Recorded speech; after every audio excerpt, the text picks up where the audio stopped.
အာလုံးထွက်ရလမ်းကိုမမြင်နိဗ္ဗာန်ဆိုတဲ့ပန်းတိုင်ကိုယနေ့ချိန်ထိမရရောက်နိုင်ကြသေးတာဤအနိကနှိမ့်ဆက်နေတဲ့ခန္ဓာရဲ့သဘောခန္ဓာရဲ့အကြောင်းဒါတွေကိုနားမလည်သဘောမပေါက်သမျှကိုလိုရာပန်းတိုင်နိဗ္ဗာန်ကိုရောက်ဖို့ပေါ်လွယ်ပါမလားနိဗ္ဗာန်ဆိုတဲ့ချမ်းသာပန်းတိုင်ကိုသူသူငါငါအလုံးယနေ့ရောက်ချင်ပါတယ်ဆိုရင်တော့အနိကနှိမ့်ဆက်နေတဲ့ခန္ဓာရဲ့သဘောခန္ဓာရဲ့သဘာဝတွေကိုပိုင်ပိုင်နိုင်နိုင်သိနိုင်ဖို့ကသူသူငါငါအလုံးရရှိထားတဲ့ဟောဒီခန္ဓာ၅ပါးကြီးဒီမပြည့်စည်မဲ့ခန္ဓာလားပြည့်စည်မဲ့ခန္ဓာလားဖြစ်ပြီးရင်ပြည့်နေတဲ့ခန္ဓာဒီတခြားလားအနိစ္စလားအနိစ္စပါဗျာတနည်းပြောရင်ဒီခန္ဓာကိုယ်ကြီးဒီတဲ့အနိစ္စခန္ဓာကြီးပါအမုံမွားလေးတွေကလည်းအနိစ္စအမုံမွားလေးတွေဘယ်အရာကိုပဲကြည့်လိုက်တပွဲပွဲတက်တက်နဲ့ပြည့်စည်နေတဲ့ဟောဒီအနိစ္စတွေနဲ့ဖွဲ့စည်းပြီးတော့မှတဲ့အထဲတွေအတုံးထဲတွေဒါမျိုးတွေနဲ့သွားပြီးတော့မြင်နေတွေ့နေရလို့အနိစ္စအတုံးအနိစ္စအခဲအနိစ္စရဲ့အထဲတွေကိုအနိစ္စလို့မမြင်တဲ့မြတ်တည်တံ့ခိုင်မြဲတဲ့အသွင်တွေဟာမိမိတို့ရဲ့တန်တန်မှာထင်းပြီးတော့ယနေ့နိဗ္ဗာန်ဆိုတဲ့ပန်းတိုင်ကိုရရောက်ဖို့မဝေးလားဝေးမလားဝေးပါဗျာအဲ့ဒီခန္ဓာကိုယ်ရဲ့အမှန်တဘောကိုသိနိုင်ဖို့အတွက်ကိုတဲ့ဘာဝနာ40မှာအနိစ္စလက္ခဏာကိုလည်း10မျိုးနဲ့တော့မပြဘူးလားပြပါပါဗျာမိမိတို့ရဲ့တဲ့အနိစ္စလက္ခဏာကို10မျိုးနဲ့ပြတဲ့နေရာမှာအနိစ္စတဲ့ယုတ်မှညစ်ဆုံးဒုက္ခမျိုးလို့တော့မပြောဘူးလားပြောထားလားပြပါပါဗျာမိမိတို့ယုတ်မှညစ်ဆုံးဒုက္ခမျိုးဆိုတာကဒုက္ခရဲ့လက္ခဏာကိုပြောတာနော်မှန်ပါဗျာအနိစ္စဆိုရင်မမြဲတဲ့သဘောလို့တော့မပြောဘူးလားမှန်ပါဗျာအနိစ္စလက္ခဏာမှာအနိစ္စမြဲခြင်းသဘောမရှိဘူးတဲ့အနိစ္စရဲ့လက္ခဏာကိုပြန်ပုံဖော်တာနော်ဟောဒီခန္ဓာကိုယ်ကြီးဟာတဲ့တကယ်ကိုခိုင်မာတည်တံ့ခြင်းမရှိ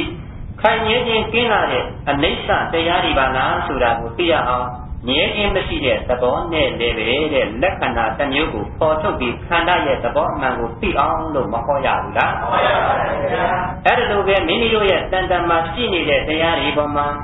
အနိစ္စဆိုတဲ့တရားကိုထပ်ဆင်းပြီးတော့အတုပါဆိုတဲ့လက္ခဏာနဲ့တော့မဟောရဘူးလားဟောရပါတယ်ဗျာခိုင်မာခြင်းမရှိတဲ့သဘောကိုလည်းပြောတယ်နော်မှန်ပါဒါဖြင့်ခိုင်မာခြင်းမရှိဘူးဆိုတာကိုလည်းပြန်ပြီးတော့အာယုံပြုရင်တခြားလားမမြဲတဲ့သဘောပဲလား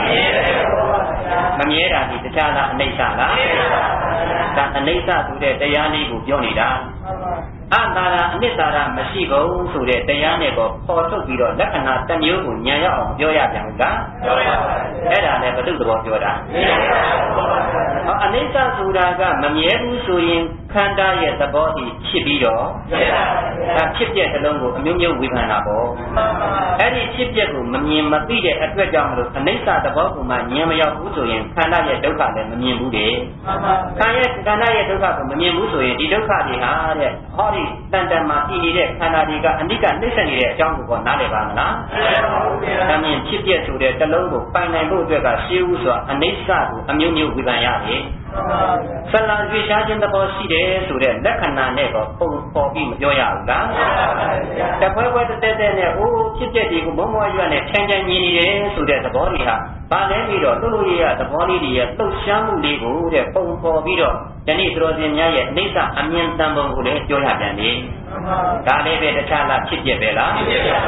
ဒီခန္ဓာကိုယ်မှာမဖြစ်မပြတ်တာရှိလားရှိပါဘူးဗျာခန္ဓာကြီးဒီသင်္ခါရသဘောတရားမို့လို့တဲ့ဖြစ်လာတဲ့တရားပြုကျင်လို့ပေါ်လာတဲ့ဖြစ်မှုတရားဒီပင်နောက်ဆုံးတော့ပြည့်ချင်းမှသာလမ်းဆုံးလို့ဖြစ်တာနဲ့ပြည့်တာဖြစ်တာနဲ့ပြည့်တာပဲရှိတယ်ဒီဖြစ်ပြခန္ဓာကိုယ်ကြီးကိုတဲ့သူငါအားလုံးရဲ့သဘောထားလေးတွေကတယောက်နဲ့တယောက်တဲ့အယူဆချင်းမတူကြတော့ဒီသဘောလေးကိုကိုယ်ကနေတယူတန်မပြောနိုင်အောင်ဆိုပြီးတော့အနိစ္စအပေါ်မှာဒီလိုမြင်ရင်လည်းဒါဖြစ်ပြပဲဒီလိုမြင်ရင်လည်းဒါဖြစ်ပြပဲလို့ပြောနေရတာမမြဲဘူးလို့မြင်ရင်လည်းဖြစ်ပြကိုမြင်တာပဲမခိုင်မာဘူးလို့မြင်ရင်လည်းဖြစ်ပြကိုမြင်တာပဲဟောဒီတရားတွေကအနှစ်သာရကျင်းတယ်လို့သိလိုက်ရင်လည်းဖြစ်ပြကိုမြင်တာပဲဟောကျွေးရှားတဲ့သဘောဒီပါလားလို့ကိုယ့်ရဲ့အနိစ္စအချက်ဒီပေါ်မှာဖြန့်ကျင်မြင်လာတဲ့အခါမျိုးကြတော့တဲ့အလွန်ကိုစိတ်လာတဲ့တရားလေးတွေဟာကျွေးရှားတဲ့သဘောမျိုးလောက်ကိုပဲ ပေါ်လွင်လာတဲ့အတွက်ကြောင့်ဒါကူလည်းပဲဆလားဆိုတဲ့လက္ခဏာနဲ့ပုံဖော်ရဘူးလားပလောကဓမ္မပျက်စီးခြင်းသဘောရှိတယ်လို့တော့မပြောဘူးလားဖြစ်ပြီးရင်ဒါမြင်မရဏဆိုတဲ့တည်ဆုံးခြင်းသဘောတရားပုံမှာလေးပဲဒါကူပုံဖော်သွားတာပြင်နော်အဲ့တော့ပလောကဓမ္မပျက်စီးခြင်းသဘောရှိတယ်ဝိပရိနာမဓမ္မဖောက်ပြန်ခြင်းသဘောရှိတယ်ဆိုတာလည်းပဲအနိစ္စဖြစ်ပျက်ကိုပြန်ပြောတာပါလက္ခဏာလေးတွေမိနေမှာသို့လို့ဒါအစကပြန်ပြောလိုက်တယ်လို့နားလည်ထားပါအဲ့ဒီကနေပြီးတော့မှမရဏတည်ဆုံးခြင်းသဘောရှိတယ်ဆိုတဲ့တရားကိုလည်းပဲအနိစ္စလက္ခဏာထဲမှာပေါ်ကျူးထားတာမဟုတ်ဘူးလားအမြင်သေးတယ်လို့ပြောရင်လည်းပဲခန္ဓာမှာကွာအသေးလေးတွေပဲလို့ပြောနေတာကမရှိဘူးလားဒါကြောင့်ကိုယ်အသေးကိုမြင်တာကိုဝိပဿနာဉာဏ်လို့တော့ပုံဖော်ပြီးမပြောဘူးလားရှေ့အသေးကိုနောက်ရှင်နဲ့ရှုတာလည်းဝိပဿနာလို့မပြောဘူးလားသိခြင်းတရားကိုပုံဖော်တာလည်းမရဏဆိုတဲ့တရားနဲ့အနိစ္စကိုလက္ခဏာစလုံးပြောသွားတာပဲအဲ့ဒီကနေပြီးတော့မှတဲ့ဝိဘဝဓမ္မဆုံးရှုံးခြင်းသဘောရှိတယ်လို့လည်းပြောပြန်တယ်။ဒါမြင်ခန္ဓာတစ်ခုပေါ်ပြီးတော့ရင်လည်းမပြောက်သွားဘူးလား။အဲတခန္ဓာဆုံးရှုံးသွားတာပဲ။နောက်တခန္ဓာသာဓုတဲ့ဒီခန္ဓာလေးကတဲ့ပျက်စီးသွားတယ်တော့မဆုံးရှုံးသွားဘူးလား။ဒါကိုလည်းပဲခန္ဓာဆွမ်းတာလေးကဆုံးရှုံးခြင်းသဘောကိုရဲ့လက္ခဏာကိုပေါ်လွင်အောင်ပြောသွားတာ။နောက်တခါသင်္ကတာတဲ့အဖန်ဖန်ပြုပြင်ခြင်းသဘောရှိတယ်။ဒါမြင်အပ္ပမပြုပြင်ခြင်းသဘောရှိတယ်ဆိုတော့ပျက်စီးသွားပြီးရင်တဲ့တခါအစားတို့ပေါ်ပြီးမပေးပြန်ဘူးလားဒါဒီအစားတို့ပေါ်တဲ့တရားတွေမပြတ်ပြန်ဘူးလားတခါအကြောင်းတရားတွေကပြုပြင်တခါမပေါ်ပြန်ဘူးလားပေါ်ပြီးရင်မပြတ်ဘူးလားအဲ့ဒါလိုနဲ့တဲ့အစားတို့လိုက်ပြတ်သွားလိုက်အစားတို့လိုက်ပြတ်သွားလိုက်နဲ့ဒီတရားတွေသဘောပေါ်မှာလည်းပဲဩဒီတရားတွေကအပ္ပမပြုပြင်ခြင်းသဘောရှိနေပါလားလို့အနိစ္စကိုအမြင်တန်တဲ့ပုဂ္ဂိုလ်ရဲ့ဉာဏ်မှာတော့မထင်ဘူးလားဒါဗာမြင်မှပါလေဖြစ်ပြမြင်မှနော်ပပေကူနော်တဲ့ဖယုဖရဲ့ပြုတ်ွက်ခြင်းသဘောရှိတယ်ဆိုတော့ဟောဒီခန္ဓာကိုယ်ထဲမှာဘယ်နေရာမှာကြည့်တပြည့်နဲ့ပြည့်နေတဲ့အတွက်ကြောင့်မလို့တဲ့ခန္ဓာကိုယ်ကြီးကပြုတ်ပြည့်ရွရွနေတဲ့သဘောကမရှိဘူးလားဖယုဖရဲ့ပြုတ်ကြနေတဲ့သဘောတွေကမရှိဘူးလားဒါတွေကိုပြန်ပြီးသုံးသပ်တဲ့အခါကျတော့မမြဲခြင်းသဘောလက္ခဏာလေးပေါ်မှာဖြစ်ပြတစ်လုံးကိုမြင်တဲ့ပုဂ္ဂိုလ်များတွေတဦးနဲ့တူအငြင်းပွားခြင်းမရှိရအောင်လို့ကိုနားနေတဲ့သဘောလေးတွေနဲ့တဲ့ဒီသဘောလေးတွေဒီလိုမြင်ရင်ဒါဖြစ်ပျက်ကိုမြင်လာပါလားလို့သုံးဖြတ်တဲ့ချနိုင်အောင်လို့ဘာဝနာ40မှာအနိစ္စလက္ခဏာတစ်လုံးနဲ့ကိုပဲ10ချက်နဲ့မဝေဖန်ဘူးလားအဲ့ဒီလိုအနိစ္စလက္ခဏာကိုကြည့်တော့ဘယ်ထဲမှာကြည့်ရအခန္ဓာထဲမှာကြည့်တာကတဲ့မိမိတို့ရဲ့ခန္ဓာမှာကြည့်တော့ခန္ဓာဘယ်နှပါရုပ်ခန္ဓာကတစ်ပါးနာမ်ခန္ဓာက4ပါးမရှိဘူးလားဒီခန္ဓာနဲ့ဖွဲ့စည်းထားတဲ့ခန္ဓာကိုယ်ကြီးနော်အဲ့ဒီဖွဲ့စည်းထားတဲ့ခန္ဓာကိုယ်ရဲ့ရုပ်ခန္ဓာတွေကိုကြည့်တော့လေတစ်ဖွဲ့တစ်သက်နဲ့ဖြစ်နေပြနေတာနာမ်ခန္ဓာတွေကိုကြည့်တော့လေတစ်ဖွဲ့တစ်သက်နဲ့ဖြစ်နေပြနေတာဒါကြောင့်မလို့တဲ့အနတ္တတဲ့ကိုမဟုတ်ဘူးအစိုးမရဘူးအလိုတော့မလိုက်ဘူးဆိုတဲ့လက္ခဏာကိုလည်းပုံဖော်မပေးဘူးလားအနိစ္စဆိုတဲ့ဖြစ်ပျက်ကိုမြင်နေရင်တဲ့ဒီခန္ဓာကိုယ်လေးဟာတပြည့်တည်းပြည့်နေမှတော့ကိုဟုတ်သေးလားဟုတ်ပါဘူးအစိုးရတဲ့ခန္ဓာဟောဟုတ်သေးလားဟုတ်ပါဘူးကိုအလိုတော့လိုက်ပါမလားလိုက်ပါဘူးဘာမြင်မှဖြစ်ပြဆိုတဲ့အနိစ္စတစ်လုံးကိုမြင်လာပြီဆိုရင်အနတ္တလက္ခဏာပေါ်လာပြီအဲ့တော့ကိုမဟုတ်ဘူးအလိုတော့မလိုက်ဘူးအဆုံးမရဘူးဆိုတဲ့တရားသဘောကလည်းပဲခန္ဓာရဲ့ဖြစ်ပျက်ကိုမြင်ရင်လည်းမပေါ်ဘူးလားဟောဒီခန္ဓာကိုယ်ထဲမှာရှိနေတဲ့တရားဒီမှန်သမျှအနိစ္စခန္ဓာလို့နားလည်ရမှာဒါကိုနားမလည်သမျှတဲ့အနိကနှိမ့်ဆက်နေတဲ့သဘောတရားတွေကိုလည်းမမြင်နိုင်ဘူးတဲ့အဲ့တော့အနတ္တသဘောလေးကိုလည်းအဲ့လိုပေါ်ထုတ်တယ်လို့ပဲဆက်ပြီးတော့မှတဲ့အနတ္တကိုမဟုတ်ကိုအဆုံးမရကိုအလိုတို့မလိုက်ကိုပရိတဲ့အကျွမ်းဝင်ခြင်းအမြဲကင်းတဲ့သူစိမ်းပြင်ပါသဘောဒါမြန်ဟောဒီခန္ဓာကိုယ်ကြီးကိုတသိန်းဆန်တဲ့အမြင်နဲ့ကြည့်လို့တော့မဆိုဘူးလားဟောတသိန်းဆန်တာမို့လို့တသိန်းဆန်တဲ့အမြင်နဲ့ကြည့်ခိုင်းတာပြီအဲ့လိုတသိန်းဆန်တဲ့အမြင်ကိုကြည့်လိုက်ပြီဆိုရင်ကိုမဟုတ်ပါလားအဆုံးမရပါလားအလိုတော့မလိုက်ပါလားဆိုတဲ့တရားကလည်းထပ်ဆင့်မပေါ်လွင်တော့ဘူးလားဒါပါပြည့်စေခြင်းလို့ခေါ်လိုက်တာလည်းပြီးတော့အနတ္တကိုသိစေခြင်းလို့ပေါ့နော်ဖြစ်တဲ့လုံးကိုမြင်တဲ့နေရာမှာဒီသဘောလေးကိုနှလုံးသွင်းလိုက်ပြီဆိုရင်အနတ္တဖြစ်သွားတာပဲဟောဒီခန္ဓာကိုယ်ကြီးကတစိမ့်မှလားကြီးကိုယ်နဲ့မဆိုင်ကိုယ်နဲ့အကျွမ်းမဝင်တာကလည်းထင်ရှားနေတယ်ရုပ်တရားတွေကလည်းဖောက်ပြန်တဲ့သဘောလေးတွေသူ့သဘောနဲ့သူပြပြီးမပြတ်ဘူးလားကိုယ်လိုက်ပါကိုယ်ကြိုက်ပါလားကိုယ်လိုလိုက်လားကိုယ်ဆိုတာကပြလို့ရတာအနိစ္စမ မုံမွားလေးတွေဖွဲ့စည်းထားတာနော်အဲ့လိုအိဋ္ဌမုံလေးတွေဖွဲ့စည်းထားတဲ့သဘောမို့လို့လေကိုမဟုတ်တာထင်ရှားနေတဲ့အတွက်ဩဒါဟာရေးတသိန်းဆန်တဲ့သဘောလေးဟာကိုနဲ့အကျွမ်းဝင်ခြင်းကိုတစ်ပြက်တည်းပြနေတာကထင်ရှားတဲ့အတွက်အနတ္တဆိုတာကမမှန်ဘူးလားအဲ့ဒီသဘောလေးပေါ်မှာတက္ကရိဋ္ဌာဆိုတဲ့တရားနဲ့လည်းပုံဖော်ပြန်နေရိဋ္ဌာဆိုတဲ့တရားကအနှစ်သာရအမြဲကင်းနေတယ်တဲ့မိမိတို့ရဲ့တန်တန်မှာအနှစ်သာရအမြဲကင်းစိတ်နေတဲ့သဘောတရားကိုလည်းမဟုတ်ဘူးလားအနှစ်သာရတွေနဲ့မရှင်အမြဲကင်းစိတ်နေတဲ့သဘောဆိုတော့ဟောဒီခန္ဓာကိုယ်ထဲမှာဘယ်နေရာကြည့်ကြည့်တပြည့်တည်းပြည့်နေမှတော့ဘာအနှစ်သာရရှိသေးတော့တွေ့တာနှစ်သက်ကြဆိုလို့ဘာတစ်ခုမှမရှိဘူးနော်အဲ့ဒီသဘောလေးကိုဉာဏ်ရောက်သွားရင်နဲ့အနတ္တအမြင်ဟာဖြစ်ပြမြင်တော့ပေါ်မလာဘူးလားဒါကြောင့်အနိစ္စအချက်ပေါ်မှာခြေခံချပြီးတော့မှအနတ္တလက္ခဏာလေးတွေကိုပုံဖော်ပြီးတော့လည်းပဲဒီသဘောလေးတွေဉာဏ်ရောက်အောင်လို့သိခွင့်မြင်ခွင့်ရတာဒီအာမြင်မှာဖြစ်ပြဖြစ်ပြတဲ့လုံးကိုပြောသွားတာနော်ဟောဒီခန္ဓာကိုယ်ကြီးကမဖြစ်မပြတဲ့ခန္ဓာလားဖြစ်ပြတဲ့ခန္ဓာလားဒီသဘောတွေတော့အနိယာနှံ့ကခန္ဓာတစ်ခုလုံးမှာပြပြပြညာတော့လေမသိနိုင်အောင်အဝိဇ္ဇာကဖုံးအချောတနာတွေကကောင်းဒိဋ္ဌိတွေကလည်းပဲတွန်းနေတဲ့အတွက်ကြောင့်မလို့အနိကနှိမ့်ဆက်နေတဲ့ဒီတရားတွေပေါ်မှာငါတို့ဟေးတေချာမသိတော့လေအကျွမ်းဝင်နေချင်းပြီးတော့ကိုယ်ပိုင်ကိုယ်ဆိုင်လုပ်နေတဲ့အတွက်အနတ္တတွေပျောက်ပြီးအတ္တဒိဋ္ဌိတွေမဝင်ရဘူးလား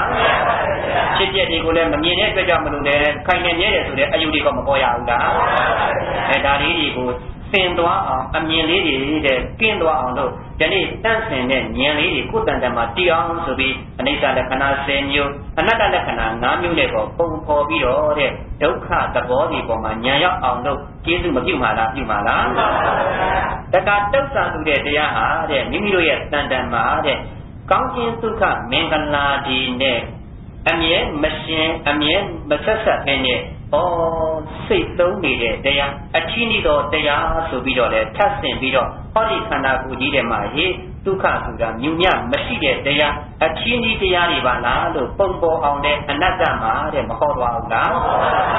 ဒါမြင်ဒီခန္ဓာကိုယ်ကြီးထဲမှာတဲ့ဘယ်နေရာကြည့်ကြည့်ဒုက္ခရှိတာရှိပါဘူးမိမိတို့ကဒုက္ခလို့ထင်နေတဲ့ဝိရိဒဒုက္ခဆိုတဲ့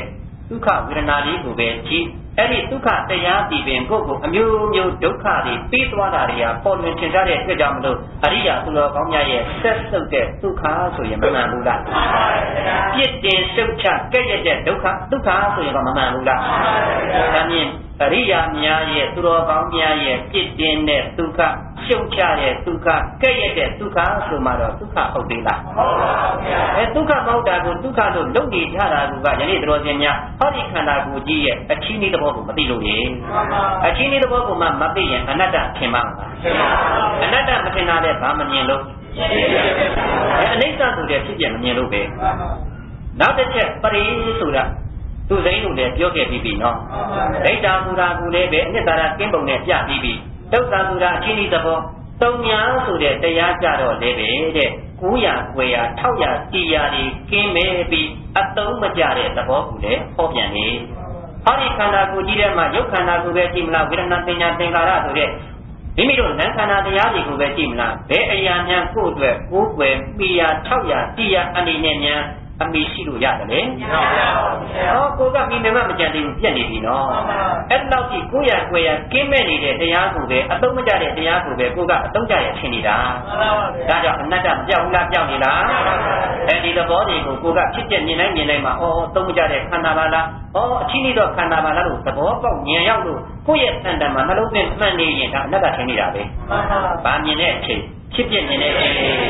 ဘာမြင်တဲ့အချိန်အဲ့ဒါလို့အနိစ္စလက္ခဏာ10ချက်အနတ္တလက္ခဏာ5ချက်ဒါမျိုးတွေကိုဝေဖန်သုံးသပ်ပြီးတော့တဲ့ဒုက္ခတရားတွေကိုလည်းပေါ်လွင်အောင်ဆိုပြီးထပ်ဆင့်ပြီးဒုက္ခလက္ခဏာ25မျိုးကိုလည်းမဟောရပြန်ဘူးလား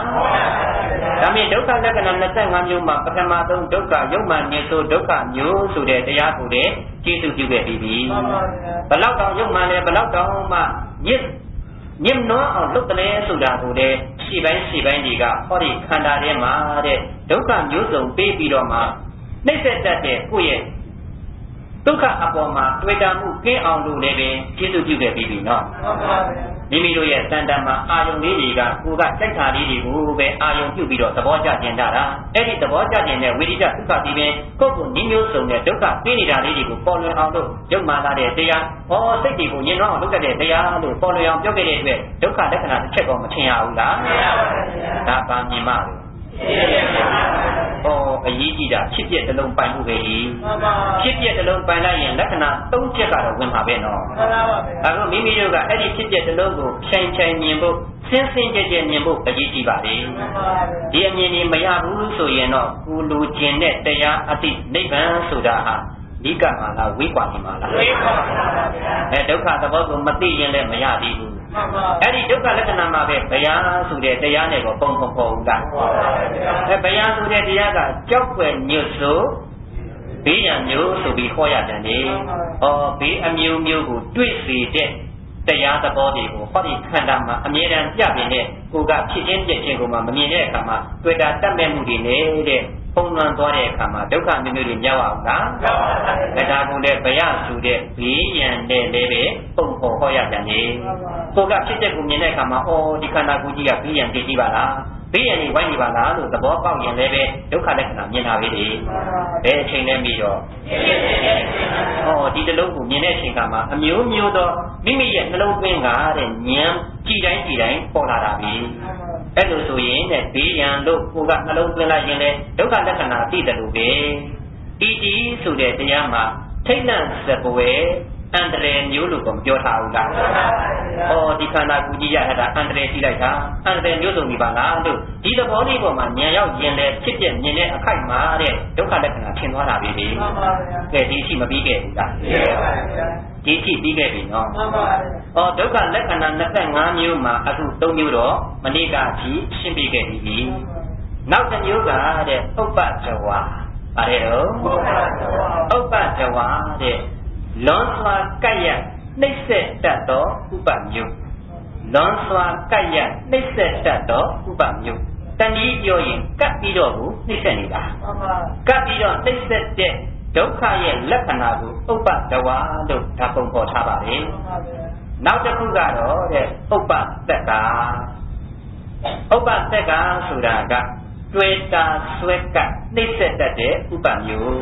ဒီနှစ်ချက်ကိုယနေ့ရှင်းပေးပါမယ်ဒုက္ခလက္ခဏာထဲမှာတဲ့မိမိတို့ကိုကပ်ပြီးတော့နှိမ့်ဆက်တတ်တဲ့ဥပပိတတ်တဲ့တရားလေးပဲဟောဒီခန္ဓာထဲမှာရှိနေတယ်နောက်တစ်ခါတဲ့တွေ့တာဆွဲကပ်ပြီးတော့လည်းနှိမ့်ဆက်တတ်တဲ့ဥပတရားလည်းဒီခန္ဓာထဲမှာပဲရှိနေတယ်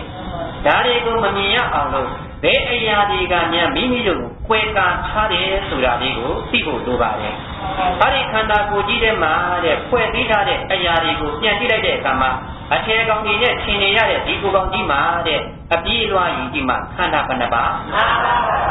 ခန္ဓာ၅ပါးနော်အပြည့်ချုပ်တော့ဗာနဲ့ပါရုပ်တရားနဲ့နံတရားပဲရှိတယ်။ဒါမြင့်ရုပ်တရားလေးတွေကလေတဲ့ပြန်ကြည့်တဲ့အခါမှာပထဝီတိသောအာဘောဝါရောတွေနဲ့မဖွဲ့ပြီးထားဘူးလား။ရုပ်ပုံလေးတွေနဲ့ဖွဲ့ပြီးထားတဲ့ဟောဒီအထေကိုကောင်ကြီးပေါ်မှာရုပ်လုံးရုပ်ခဲကြီးလို့တဲ့မိမိတို့ကသွားပြီးတော့ပုံတရံဆယ်လေးပေါ်မှာတင်နေလို့ပါ။တကယ်တမ်းကြတော့တဲ့ရုပ်မုံမွားလေးတွေဟာအနေစာနဲ့ပြနေတဲ့တရားလေးတွေဒီတဲ့မိမိတို့ကိုဖွဲ့ပြီးထားတော့အတုံးခဲကြီးလို့ဖြစ်နေတော့လည်းပဲဒီတုံးခဲကြီးတွေပြင်တည်တတ်ခိုင်နေတာလားအနေစာအတုံးခဲလားအနေစာအတုံးခဲပါအထေပုံတရံနဲ့တွေ့ကြံတော့လည်းပဲတဲ့တည်တတ်ခိုင်နေတာလားတဲ့အနေစာအထေပဲလားအနေစာအဲဒီသဘောလေးတွေကိုမမြင်တဲ့အတွက်ကြောင့်မလို့ကပ်ပြီးနှိမ့်တဲ့ဒုက္ခကိုမမြင်ဘူးတဲ့ဘာကြောင့်မမြင်ရလဲပြီးတော့ဟောဒီခန္ဓာကိုယ်ပေါ်မှာတဲ့ခြေပိုင်းကရှင်းပေးခဲ့တဲ့ပြဉ္ညာနှမျိုးမမိနဲ့တော့ပြဉ္ညာဘယ်နှမျိုးပြဉ္ညာနှမျိုးဘာပြဉ္ညာနဲ့ဘာပြဉ္ညာ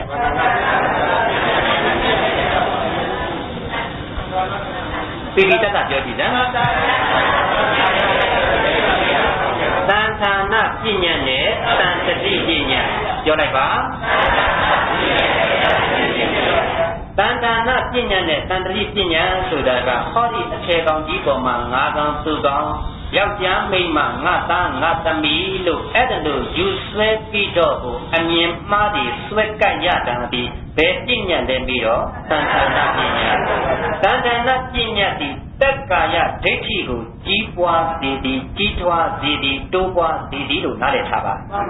သက်ကာယဒိဋ္ဌိကိုကြီးပွားအောင်တိုးပွားအောင်တို့ဘယ်အရာကနေကိုယ်ကိုယ်မြန်ကပ်ပြီးနှိမ့်ဆက်နေလဲမေးရင်သံဃာနာပညာဘာပညာသံဃာနာပညာဟောဒီတရားဒီပေါ်မှာစင်ဆက်မပြတ်ကြည့်လိုက်ဘယ်အရာမှမခိုင်မြဲဘူးအဲ့ဒီမခိုင်မြဲတဲ့တရားတွေဟာတဲ့တပွဲပွဲတက်တက်နဲ့ပြိုပြက်ကြနေပြီနဲ့အခုဘုန်းကြီးဒီမှာတရားစပြီးတော့ဟောကြားတဲ့အချိန်ခါမှာအခုချိန်ထိဆိုရင်မိနစ်20တော့ရှိပြီပေါ့ဒီအဲ့ဒီအချိန်မှာတော်စင်များကလည်းပဲပြင်ပေါ်မှာထိုင်ပြီးတရားဟောနေတဲ့ဘုန်းကြီးကိုကြည့်နေပြီနဲ့ဒီအတုံးခဲကြီးဒီပုံတရံကြီးကတော့ပြည့်စည်ခြင်းမရှိပဲနဲ့တဲ့ဒီတိုင်းကြီးပဲတည်နေတဲ့သဘောမျိုးမတွေ့ရဘူးလားကဲဒီလိုပဲတဲ့ယောဂီများလည်းပဲထိုင်ပြီးတော့နေကြတယ်အဲ့ဒီယောဂီများထိုင်နေကြတဲ့ပုံတရံကြီးဒီမှာသွားတင်နေမယ်ဆိုရင်လည်းပဲတဲ့အဲ့ဒီပုံတရံကြီးကိုကြည်ပြီးတော့မှဟောမပြည့်စည်ဘူးလို့ထင်နေဥမှာပြီအဲ့လိုမပြည့်စည်ဘူးလို့ထင်နေတာကဘာကြောင့်လဲမေးရင်တဲ့တန်တတိပညာကြောင့်ဘာကြောင့်လဲတန်တတိပညာအစဉ်တန်းပြီးတော့ပြနေတဲ့အရာပေါ်မှာဉာဏ်ကထုတ်ထွင်းမမြင်ဘူးဆိုရင်အဲ့ဒီပညာကြောင့်အနိစ္စမြင်ပါမလားမြင်ပါဘူးဗျာဖြစ်ပြည့်တွေ့ပါမလားတွေ့ပါဘူးဗျာအနိစ္စမမြင်ရင်အနတ္တမထင်ဘူးအနတ္တမှမထင်ရင်လည်းဒုက္ခကတော့မမြင်တော့ဘူးအဲ့တော့ဒုက္ခမြင်ဖို့အတွက်ကိုဖြစ်ပြည့်တစ်လုံးကိုတွေ့ဖို့အတွက်ကတန်တတိပညာကိုဖယ်ရှားရမယ်ငါးကောင်သူကောင်ပုဂ္ဂိုလ်တ attva လို့တက်ကာယဒိဋ္ဌိကြီးထွားစေတဲ့အရာကိုပယ်တတ်ခြင်းနဲ့ဆိုရင်တန်ခန္ဓာပညာကိုဖယ်ရှားရမယ်အခုဒီပညာနှစ်ခုကြောင့်ယနေ့တော်စင်များကိုယ်တန်တမှာကပ်ပြီးနှိမ့်ဆက်နေတဲ့ဒုက္ခပိတတ်တဲ့တရားတွေကိုမသိတာတွေ့တာဆွဲကပ်ပြီးတော့တဲ့ကိုယ့်ကိုလှည့်စားပြီးတော့ဥပအမျိုးမျိုးရောက်အောင်ဒုက္ခပိတတ်တဲ့တရားတွေကိုမမြင်တာဒါဒီပညာနှစ်ခုကြောက်ကြံမကောင်းဘူးလားမှန်ပါဗျာဒါမြင်ဒီပညာတွေကိုပြန်ကြည့်တဲ့အခါမှာရှိတဲ့တရားကမရှိတဲ့တရားပဲပညာဆိုတာဒါဒီတော့မှမသိဘူးလားပညာဆိုတာ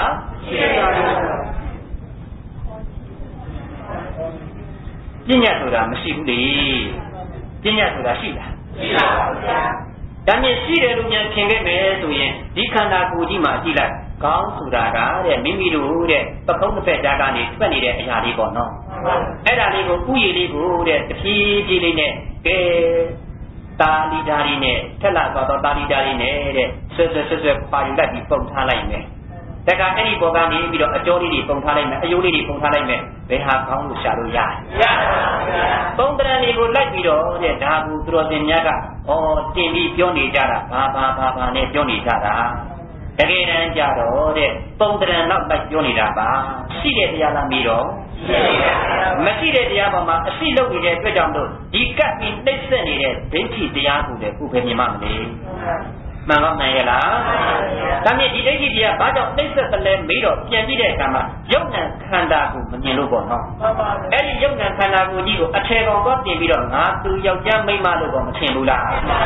အဲ့လိုထင်တဲ့အတွက်ကြောင့်မလို့အဲ့ဒီအပေါ်မှာတည်ပြီးတော့မှကပ်ပြီးတော့မှတဲ့သက်ကာယလေးကြီးတိုးပွားပြီးတော့နှိမ့်ဆက်နေတဲ့နှိမ့်ဆက်တာကိုလည်းမမြင်ရဘူးပြီးတော့ဒုက္ခလို့သိအောင်မလားသိပါဘူးနှိမ့်ဆက်တတ်တဲ့တရားနှိမ့်ဆက်ခံရတဲ့ပုဂ္ဂိုလ်ကိညာပုဂ္ဂိုလ်မှာတဲ့အမြဲတမ်းနှိမ့်ဆက်နေမှတော့ဒုက္ခကင်းလားကင်းနေတာ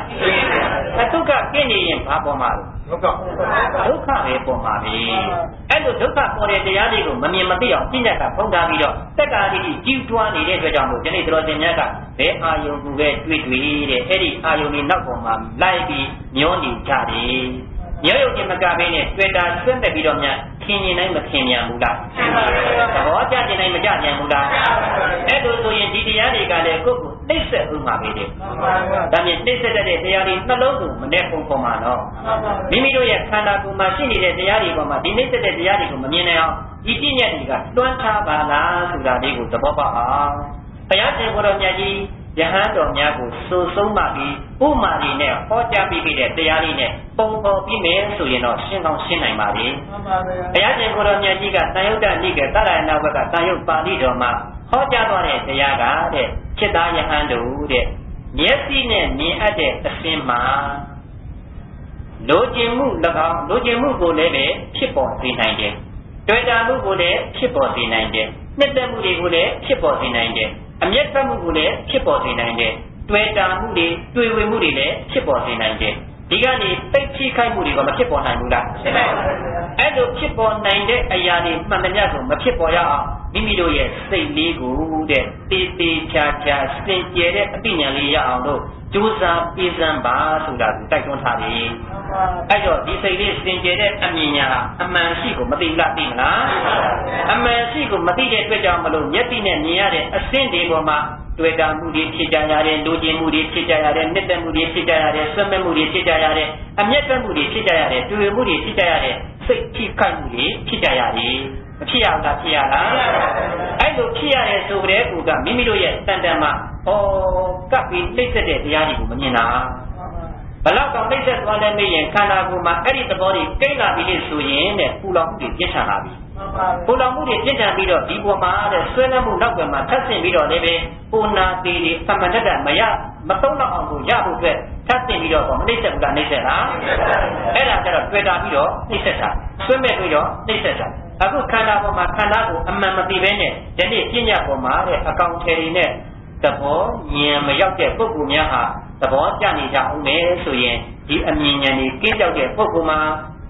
နှိမ့်ဆက်မှုခံရတဲ့ဒုက္ခတွေကိုမြင်နိုင်ပါမလားမြင်နိုင်ပါဘူးဗျာဒါကြောင့်မို့ဘုရားရှင်ကအဲ့ဒီသဘောလေးကိုစိတ်ကိုကောင်းစွာတဲ့တောင့်ရှောက်နိုင်အောင်ထိမ့်သိမ်းနိုင်အောင်အသိဉာဏ်ကြီးကျွဲဝနိုင်အောင်ပုံပေါ်ပြီးသွားတဲ့ဥမာလေးကစကားတခြားမဟုတ်ပါဘူးစောင်းကိုမမြင်ဘူးတဲ့မင်းဖြစ်စေအမတ်ဖြစ်စေတဲ့ရှိနေတဲ့အဲ့လိုရှိတဲ့ပုဂ္ဂိုလ်တွေဟာတဲ့တနေ့စောင်းတန်ကြီးကြားလိုက်ရတယ်စောင်းတန်ဆိုတာကတာယာပွဲမရှိဘူးလားရှိပါဘူးတာယာပွဲရှိတဲ့အတွက်ဝိရိယဒုက္ခမခံစားရဘူးလားလောကီဒုက္ခတွေမပေါ်လာဘူးလားအတန်အာယုံပေါ်မှာနော်အဲ့တော့ဆွဲမဲ့စရာကောင်းတဲ့ဒီအတန်လေးကိုနားကလည်းပဲတိုက်လို့ကြားလိုက်ပြီဆိုတာနဲ့လူကျင်နှစ်သက်မှုတွေပေါ်လာပြီလူကျင်နှစ်သက်မှုတွေပေါ်လာပြီဆိုကြတဲ့ကွယ်သူ့ရဲ့တန်တန်မှာငါ့ကိုနှိမ့်ဆက်နေပါလားလို့မသိမမြင်အောင်ဘသူကဖုံးနေနေရင်ဝိသကဲအဝိဇ္ဇာကဖုံးပြီးတော့လည်းပဲတဲ့ထပ်လောက်ပြီးတော့တဲ့တွေ့တာဆွဲမဲ့တဲ့တဏှာကလည်းနောက်ကမပါလာဘူးလားအဲ့တော့ဉာဏ်ကင်းသွားပြီနော်ဉာဏ်ကင်းသွားတဲ့အတွက်အမှန်ရှိကိုမြင်သေးလားမြင်ပါဘူးဗျာဒီတော့သူကနေပြီးတော့အဲ့ဒီအတန်ပေါ်မှာဆွဲမဲ့မှုတွေအကောင်းသွားတဲ့အတွက်ကြောင့်မလို့တဲ့ဒီနေရာမှာတွေ့ဝင်မှုကမဖြစ်သွားဘူးလားဖြစ်ပါဘူးမိန်မောမှုကမဖြစ်သွားဘူးလားဖြစ်ပါဘူးကိုယ့်ရဲ့လုပ်ရကြံရမယ့်အလုပ်ပိဿမှန်သမျှနဲ့မေ့ရမှုဖြစ်မဖြစ်ဖြစ်ပါဘူးနှိမ့်ဆက်ခံရတာနော်သို့တော်လည်းနှိမ့်ဆက်ခံရတယ်လို့သိသလားသိပါဘူးမသိတာကဘာဟုတ်လားသိပါဘူးဒါမြင်ဒီဝိဇ္ဇာဉာဏ်ဘုံကိုပါပြီးပြန်တင်ကဝိဇ္ဇာဉာဏ်လေးတောင်းတမှကြည့်ယူတယ်ကဲစောင့်မမြင်ဘူးတဲ့ပုဂ္ဂိုလ်ဆိုတော့ဒီအတန်လေးကိုသဘောကျပြီးဘာတန်လဲပြီးတော့စောင့်တန်လို့ပြောတော့ဒီစောင့်တန်လေးပေါ်မှာအာယုံပြုပြီးဆွဲမဲ့နှစ်သက်မှုတွေကိမ့်မကိမ့်ကိန်းရဲ့အတွက်ကြောင့်မလို့လေဒီစောင့်တန်ကိုမရမနေသူကနေပြီးတော့ငါကြည့်ယူတဲ့တန်ဆိုပြီးမင်းအာနာနဲ့သူကနေပြောလိုက်ပြီအဲ့ဒီကြတော့ကိုကဘာယူလာလဲပြီးတော့စောင့်ကြည့်ယူလာတယ်ဘာကြည့်ယူလာတော့တမ်းမြင်ရှင်မင်းကပြောတယ်ငါဒါလိုမရှိဘူးသူလိုရှိတာကစောင်းကြီးဟုတ်သလားဘာလိုရှိတာစောင်းတန်လေးကိုအလိုရှိတာအဲ့ဒီစောင်းတန်ကသူ့အတွက်ကိုတာယာပွဲဆွဲမဲ့ပွဲမဖြစ်နေဘူးလားသူ့ကိုသိသက်ထားလို့တိုင်းရေးကြည့်တော့မမေ့ဘူးလားမေ့ပါဘူးသို့တော်လည်းသူကတာယာပွဲပဲထင်နေတာနော်သူ့မှာနှိမ့်သက်ခံတိုင်းကိုတိုင်းရေးကြည့်တော့မေ့နေပြီအဲ့ဒါကိုဆွဲမဲ့ပြီးတော့လည်းပဲတဲ့တန်းတပြီးတော့မတောင်းတဘူးလားကဲသူ့လိုချင်တာမရတော့သောကဖြစ်မဖြစ်ဒေါသဖြစ်မဖြစ်အဲ့ဒါကြီးကတခြားလားနှိမ့်ဆက်နေတာလားအဝိကနှိမ့်ဆက်တာလားကတ်နှိမ့်ဆက်နေတာလားဒါတော့ကတ်နှိမ့်ဆက်တာမမြင်အောင်ဘယ်သူဖုံးထားတာအဝိဇ္ဇာဖုံးထားတာအဲ့ဒီကြတော့စောင်းတန်ကိုပဲလိုချင်တယ်ဒီစောင်းကိုအလိုမရှိဘူးဆိုတော့ကိုကရှင်းပြရပြီယနေ့မိမိတို့မှလည်းတဲ့ကဲမြင်တယ်ဆိုရင်လိုချင်တာပဲကြားတယ်ဆိုရင်နှစ်သက်နေကြတာပဲအဲ့လိုဖြစ်နေကြတာကလည်းမြင်တဲ့အာယုံကြားတဲ့အာယုံပေါ်မှာဟေ့ဒါဒီအာယုံလေးကိုငါနှစ်သက်လို့လိုချင်တယ်ဆိုတော့အဲ့ဒီအာယုံလေးကိုရအောင်ယူလာတဲ့အခါမှာကဲခုနစောင်းကြည့်ယူလာတယ်လို့ပဲတဲ့ကိုကအသင်းလေးပေါ်မှာအာယုံပြုတ်ပြီးကျင့်တဲ့နှစ်သက်နေတယ်ဆိုရင်ဒါဒီဟူသောအစဉ်သမီးဒီဟူသောအစဉ်ဥမာအဖြစ်ပေါ့နော်အဲ့တော့ဒီအစဉ်လေးတွေပေါ်မှာအာယုံပြုတ်ပြီးတော့နှစ်သက်တွေ့တာနေတဲ့တဏှာလေးကိုတဲ့ကိုကမဖြေချောက်နိုင်ပဲအဲ့ဒီပေါ်မှာတဲ့အနှိမ့်ဆက်ခံရတဲ့သဘောတွေကိုအခုဉာဏ်သက်ဝင်အောင်ပုံဖော်ကြစို့ဆိုတော့စောင်းကြည့်ယူလာတဲ့ပုဂ္ဂိုလ်တွေက အရှင်မင်းကြီးတဲ့အရှင်မင်းကြီးအလိုရှိတဲ့ဟောဒီစောင်းတန်းဆိုတာဟာတိဆောက်မှုတွေသိများပါတယ်ဗျာဖွဲ့စည်းမှုတွေအမှန်တန်များပါတယ်ဗျာဒါနဲ့ရင်းနဲ့ပြောကြသံရှင်းကြသံဆိုတော့သူတွေ့တာတက်မဲ့တဲ့စောင်းတန်းကိုပုံဖော်ဖို့အတွက်ကကဲစောင်းခွဲဆိုတာလေရှိရတယ်။ဘာရှိရလဲ။စောင်းတန်တစ်ခုဖြစ်ဖို့အတွက်စောင်းခွဲရှိရတယ်။စောင်းရဲ့လက်တံရိုးရှိရတယ်။အဲ့ဒီလိုရှိတယ်လို့ပဲတဲ့တည်ရဆိုတာလေရှိရတယ်။ဒါမြင်ရင်စောင်းခွဲရဲ့စောင်းလက်တံရိုးရဲ့တည်ရရဲ့အဲ့ဒီပေါ်မှာတဲ့စောင်းတန်ကိုဖြစ်ပေါ်စေတဲ့ခလုတ်လေးတွေမရှိရဘူးလား။ရှိရသေးတယ်။အဲ့ဒီလိုရှိပြီးတဲ့အခါစောင်းကျိုးလည်းရှိရတယ်။စောင်းကျိုးမရှိရင်ဟောရမလား။စောင်းကျိုးရှိပင်လည်းတဲ့လက်ခတ်မရှိရင်လည်းမရပြန်ဘူး။ရပါမလား။မရှိရင်မရပြန်ဘူး။အဲ့စောင်းလက်ခတ်လည်းရှိပါတယ်ဒီအတော့အူကြီးပြည့်စုံပါပြီစောင်းတန်ပေါ်မလားပြီးတော့ဒါကြောင့်မပေါ်သေးလဲပြီးတော့တဲ့အဲ့ဒီအတန်ထွက်အောင်လုံးလာဆက်ရသေးတယ်ဒီလုံးလာမှမဆက်ဘူးဆိုရင်ဒီစောင်းတန်ထွက်ပါမလားလုံးလာလည်းတက်လိုက်တော့ဒီဘက်မှာစောင်းတန်ပေါ်ရပြီမပေါ်ရဘူးလားဒါမြင်ဒီစောင်းတန်တစ်ခုပေါ်ဖို့အတွက်ကိုအဆောက်အဦတွေမများဘူးလားအဆောက်အဦတွေများတဲ့အခါမှာစောင်းခွဲရဲ့တရေရဲ့စောင်းလက်တံရိုးရဲ့ဟောဒီစောင်းကျိုးလေးတွေကိုတိခတ်တဲ့ခလုတ်လေးတွေရဲ့ပြီးတော့စောင်းကျိုးရဲ့လက်ခတ်ရဲ့အဲ့တော့လုံးလာရဲ့ဆိုပြီးတော့ဒီမှာပြန်ပြီးကြည့်လိုက်ပါအဲ့လိုကြည့်လိုက်တဲ့အခါမှာဒီစောင်းဆိုတဲ့အတော့အူကများလားများလားဒါမြင့်စောင်းဆိုတဲ့အရာကိုယနေ့တော်စင်များတော့မမြင်ဘူးလားမြင်ဘူးတယ်နော်စောင်းွက်ဒီစောင်းလားစောင်းွက်ဒီစောင်းလားဒါမြင့်တည်ကစောင်းလားစောင်းတဲ့တန်ယူကစောင်းလားစောင်းကျိုးကစောင်းလားဒါမြင့်စောင်းကျိုးကိုတဲ့အတန်ထွက်စေတယ်တဲ့ခလုတ်လေးတွေကစောင်းလားလက်ခတ်ကစောင်းလားတမီးလုံးလာကစောင်းလားမဟုတ်ပါဘူးနော်အဲ့တော့တစ်ခုချင်းတစ်ခုချင်းလိုက်ပြီးတော့ပုံပေါ်လိုက်တဲ့အခါမှာဒီအဖွဲသီးကြီးနဲ့ဖွဲသီးထားတဲ့အရာဆိုတာစောင်းဒီအရာတွေနဲ့ဖွဲသီးထားတဲ့အရာကစောင်းတစ်ခုချင်းလိုက်ပြီးတော့စောင်းပမာရှာတွေ့မရှိတဲ့အရာကြီးပေါ်မှာအရှိထင်ပြီးတော့မှမိမိတို့ကတဲ့အဲ့ဒီပေါ်မှာတဲ့သွားပြီးတော့ငါတို့ရဲ့တန်တန်မှာရှိနေတဲ့ခန္ဓာသဘောကိုဟောဒီစောင်းကြီးနဲ့အာယုပြုထားတော့မိမိတို့ကစောင်းဆိုတဲ့အထည်ကြီးကိုပဲအာယုပြုပြီးနှစ်သိမ့်နေကြတယ်ကျင့်တတ်နေကြတယ်အခုတော့စောင်းဆိုတာကိုလိုက်တာတော့တွေ့လားတွေ့ပါဘူး။ဒါမြင့်တစ်ခုချင်းတစ်ခုချင်းကိုကြည့်လိုက်တဲ့အခါမှာစောင်းဆိုတဲ့အရာတွေအကုန်လုံးမပြတ်ပြီးနေဘူးလား။ဒါမြင့်ဒီပုံသဏ္ဍာန်တွေကိုအကုန်လုံးကိုဟောဒီ9မျိုးကပေါင်းလိုက်မှသာစောင်းပုံသဏ္ဍာန်ပေါ်လာတယ်။အဲ့ဒါကိုလုံးဝတိုက်ပြီးကြည့်လိုက်တဲ့အခါကျမှစောင်းတန်လေးကထွက်လာတာ။ဒါမြင့်ရင်တဲ့ဒီအရာတစ်ခုချင်းတစ်ခုချင်းကိုတဲ့ကြည့်လိုက်တဲ့အခါမှာပြည့်စည်တတ်တဲ့အရာတွေကဖွဲ့စည်းထားတာ။ဖွဲ့စည်းထားတဲ့အထည်ကြီးကိုမိမိတို့ကသွားအာရုံပြုပြီးမပြည့်စည်တော့မဲ့အတိုင်းပဲတဲ့ဖြစ်စည်းလို့မရတဲ့အတိုင်းလေးပဲသွားအာရုံပြုပြီးကျင့်တတ်နေကြတယ်တာယာနေကြတယ်သဘောကျနေကြတယ်အကောင်အထည်လို့ဆွဲယူထားကြအဲ့လိုဆွဲယူပြီးတော့မှတဲ့ကြီးခတ်လိုက်တိုင်းမှာပေါ်လာတဲ့အတန်လေးကိုသဘောကျနေကြတာဒီတကယ်တမ်းကျတော့စောင်းရဲ့အဆောက်အဦတွေရဲ့ပြည့်စည်တတ်တဲ့သဘောစောင်းဆိုတဲ့အထည်မရှိပါလားဆိုတဲ့အမြင်ကိုညံမှာမတီလို့ဆိုတာကိုတော့ဒီညံမှာတစ်ချက်လေးသဘောပေါက်တာခန္ဓာရဲ့ညံရအောင်ကြည့်ကြဆိုတော့မိမိတို့ရဲ့ဟောဒီငါသားငါသမီးယောက်ျားမိန်းမလို့ထင်နေရတဲ့စောင်းအထည်လို့ပေါ့နော်ထင်နေရတဲ့အရာကိုပြန်ကြည့်လိုက်တဲ့အခါမှာသားကြီးဟူသောသမီးကြီးဟူသောအထည်ကြီးပေါ်မှာလည်းကြည့်လိုက်တဲ့အခါမှာတဲ့ပထဝီတည်သောအာဘောဆိုတဲ့ရုပ်တရားတွေနဲ့ရုပ်မုံရုပ်မွားလေးတွေနဲ့ဖွဲ့ပြီးထားတဲ့အထည်ကြီးမရှိဘူးလားရှိပါဗျာဒီပေါ်မှာတဲ့ရက်တည်နေအောင်နန္တမ၄ပါးကလည်းပဲအထောက်ပံ့မရှိဘူးလားအပြင်ကြည့်လိုက်တဲ့အခါမှာဟောဒီရုပ်တရားလေးပေါ်မှာပဲအထည်လေးနဲ့ကြည့်လိုက်တော့တဲ့ပထဝီဆိုတာကပဲတဲ့ငါသားဟုတ်သလားဟုတ်ပါဗျာဒါမြင်ပထဝီကငါသားမဟုတ်ရင်တဲ့ငါသမီးတော့ဟုတ်သလားဟုတ်ပါဗျာငါသမီးလည်းမဟုတ်ငါသားလည်းမဟုတ်ပထဝီကမှမပြဘူးဆိုရင်ဒီဇောကမြန်ပြမလားလို့ပူတဲ့အေးတဲ့သဘောလေးကြည့်ကြတော့လေငါသားငါသမီးဟုတ်သလားဟုတ်ပါဗျာဟောဒီဇောဆိုတာတခြားလားရုပ်ဖွဲ့စည်းလေးလားကဲပထဝီဆိုတာတော့ရုပ်ဖွဲ့စည်းလေးပဲရုပ်မုံရုပ်မွားလေးပဲတနည်းပြောရင်အိဋ္ဌမုံလေးတွေအဲ့ဒီအိဋ္ဌမုံလေးတွေစုပြီးထားတဲ့ဒီအခြေကြီးကိုယနေ့တော်စင်များကစောင်းကြီးရဲ့အဆောက်အဦရဲ့သဘောကိုနားလည်တဲ့အခါမှာစောင်းတဲ့ကြီးပေါ်မှာသွားတင်ပြီးကျင့်တ်တာယာပြီးတော့ပီတိဖြစ်နေတယ်လို့ပဲဟောဒီခန္ဓာကိုယ်ရဲ့သဘောအမှန်ကိုမသိအောင်လို့ တန်တနာပညာကြီးကဖုံးလာလိုက်တဲ့အခါမှာရုပ်မုံရုပ်မွားလေးတွေကိုမမြင်တော့ဘူးပြည့်စည်နေတဲ့သဘောလေးတွေကိုမတွေ့ရတော့ဘူးဒါကြောင့်မလို့ငါသားတို့လည်းအထက်ပေါ်မှာမတင်ဘူးလားငါသမီးတို့ကအထက်ပေါ်မှာမတင်ဘူးလားယောက်ျားမိန်းမတို့ကယူဆမှုမရှိဘူးလားဒါမြင်ဟောဒ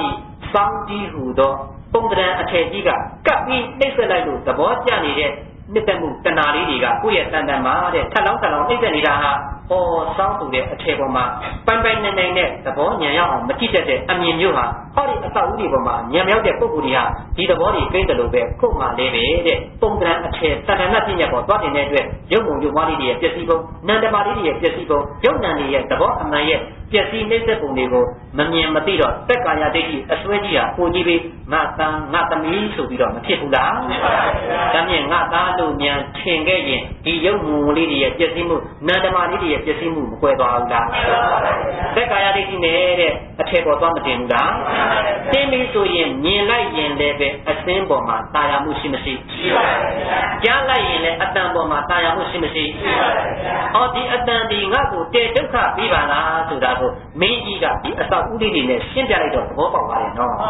ဒီအတန်ဒီပင်နဲ့နှိမ့်ဆက်တတ်တဲ့တရားပါလားဆက်စုပ်ပြကောင်းတဲ့တရားပါလားဒုက္ခပြီးတတ်တဲ့တရားပါလားလို့ဒီအတန်ရဲ့ဆွဲမမှုတော့မှသူတွေ့ဝေသွားတယ်မေ့လျော့သွားတယ်လုပ်ငန်းကိန်းကနေပြည့်စည်လောက်အောင်တိုင်းရပြည်မေ့လျော့လောက်အောင်ကိုဖြစ်သွားတာဒီတကယ်တမ်းကျတော့စောင်းကြည့်ဟူတော့တဲ့အရာကြီးကသူ့ကိုနှိမ့်ဆက်တာလားဆိုတော့မဟုတ်ဘူးတဲ့ဒီအဆောက်အဦလေးတွေကဖွဲ့စည်းတဲ့တရားတွေကနှိမ့်ဆက်တာပါလားဆိုတာကိုသူမပေါ်သွားဘူးလားဒါမြင်အရင်မြစ်ကိုအတန်ကိုသူကနေပြီးတော့တဲ့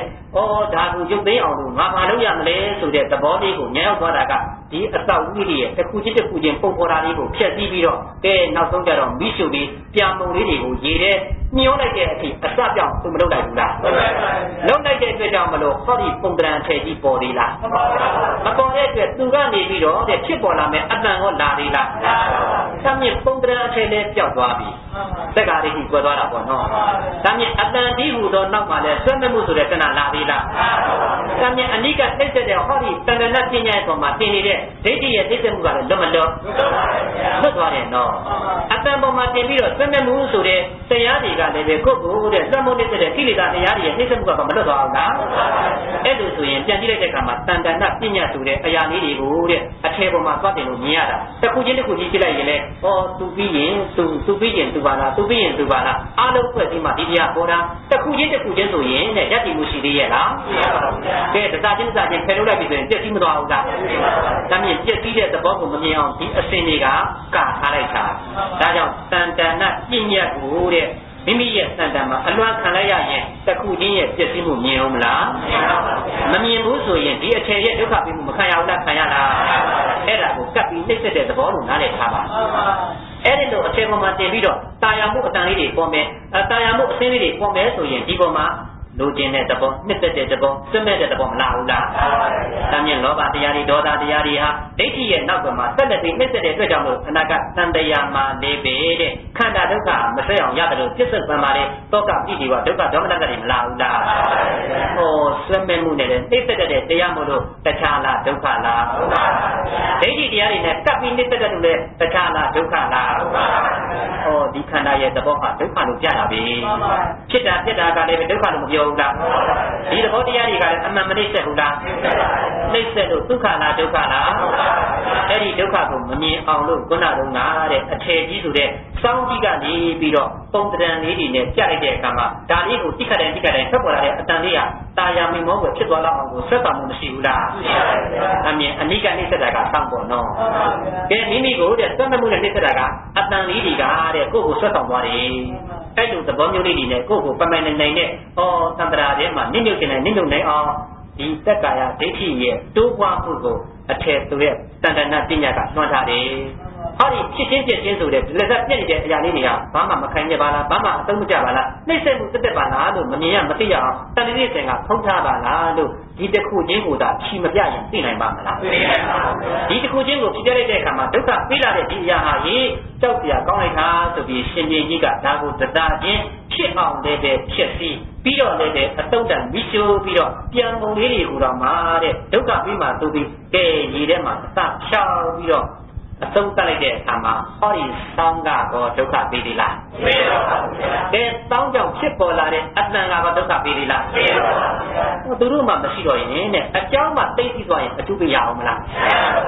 အကြောင်းချုပ်ရင်အကြောင်းရှိနေတယ်များမိမိတို့ရဲ့တန်တန်မှာဒီသဘောလေးကိုဉာဏ်ရောက်ရမှာအဲ့လိုဉာဏ်ရောက်မှုကြီးကဟောဒီခန္ဓာကိုယ်ထဲမှာပြန်ကြည့်တဲ့အခါမှာယုတ်နံနှစ်ပါးဟာတဲ့အမြဲတမ်းမပြဘူးလားယုတ်တရားလေးတွေကလည်းပြတ်ကြံတော်လေးတွေဖြစ်လိုက်ပြက်လိုက်တဲ့အနိစ္စသဘောလေးတွေကပြဘူးလားအဲ့တော့အနိစ္စအမှုလေးတွေပြပြင်ပြန်များတော်တဲ့မမြင်အောင်လို့တန်တပိစင်ကဖုံးထားတယ်ဘာစင်တော့တန်တပိစင်ကဖုံးထားတယ်ကဲအထဲကောင်းပုံမှာတဲ့ငါသားငါသမီးတို့ထင်ရအောင်ကဘာပြညာလဲ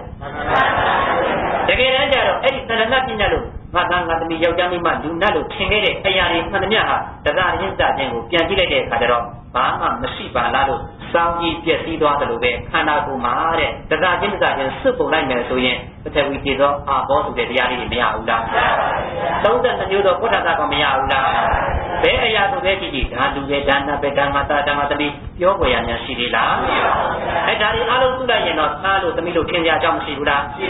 ရှိရင်ငါသားလို့ယူရင်ဒိဋ္ဌိဖြစ်မဖြစ်ငါသမီးလို့ထင်ရင်ဒိဋ္ဌိဖြစ်မဖြစ်အဒိဋ္ဌိဆိုတဲ့အလေးတက်ပြီးတဲ့ကိုယ့်ကိုအနိကမနှိမ့်ဆက်ဘူးလားဒါမြင့်ဒီနှိမ့်ဆက်လာအောင်လို့ဘသူကမြန်ကိုယ့်ကိုချက်လောက်ပြီးတော့အနိကပုံပေါ်ပြီးတော့မြန်နဲ့နှိမ့်ဆက်တတ်အောင်လို့ကျေးဇူးပြုနေလဲပြီးတော့သန္တာပညာဘယ်ပညာတော့သန္တာပညာကွယ်သွားတဲ့အတွက်ရုပ်ကိုရုပ်မှန်းသိသေးလားနာမ်ကိုနာမ်မှန်းသိသေးလားရုပ်နာမ်တရားတွေကိုမသိတယ်လို့ပဲသူ့ရဲ့အပြည့်ကိုမြင်သေးရဲ့လားအဲ့ဒါလို့ဆိုရင်ဖြစ်ပြမမြင်တဲ့မြတ်အနိစ္စလည်းမမြင်ဒုက္ခလည်းမထင်အနတ္တလည်းဝိပြီပေါ့နော်အခုကိုယ့်ရဲ့တန်တန်မှာကပ်ပြီးနှိမ့်ဆက်တဲ့တရားကိုလည်းဒုက္ခလို့သိဖို့အတွက်တွေ့တာဆွနေပြီးတော့နှိမ့်ဆက်တဲ့တရားကိုလည်းဒုက္ခလို့သိဖို့အတွက်ကိုဒီလက္ခဏာလေးနဲ့ပုံမပေါ်ရအောင်လားကိုယ့်ရဲ့ခန္ဓာမှာဘုရားရှင်ကိုရောမြတ်ကြီးကမျက်စိနဲ့မြင်ရတဲ့အစဉ်ဒီမှာဆွနေကြတယ်တာယာကြတယ်သိဝေကြတယ်စိတ်ကြည့်ကြတယ်ဆိုတဲ့အရာတွေကိုသင်တို့မဖြစ်အောင်ကိုယ်စိတ်ကိုစောင့်ရှောက်ဆိုတာကဘာကြည့်ခိုင်းတာလဲပြီးတော့ဖြစ်ပျက်ကိုကြည့်ခိုင်းတာဘာကြည့်ခိုင်းတာလဲ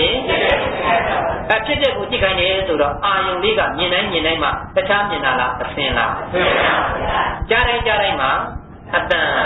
ကြားတိုင်းမှာအကြားအာယုံတွေကဘာလို့နန်းစုတိုင်းမှာနန်းတိတိပေါ်ပေါ်တွေကတခြားလားအနံ့လားအဲ့ဒီသဘောလေးတွေကိုအာရုံပြုလိုက်တဲ့အခါမှာပုံတံပုံတင်နေရင်သန္တနာပညာပေါ်တဲ့အတွက်ကြောင့်မို့ဒါလေးကဘသူပဲဝါဆိုတာကပေါ်လာမှာပဲအဲ့လိုပေါ်ရင်တဲ့စောင်းရဲ့အတောက်ဥတွေနဲ့ဖွဲ့ပြီးတဲ့စောင်းကြီးပြန်မပေါ်ဘူးလားပေါ်ပြီဆိုရင်ဒီအတန်လေးကိုတာယာနစ်တဲ့ဘက်ကတော့သိကြသွားပြီနော်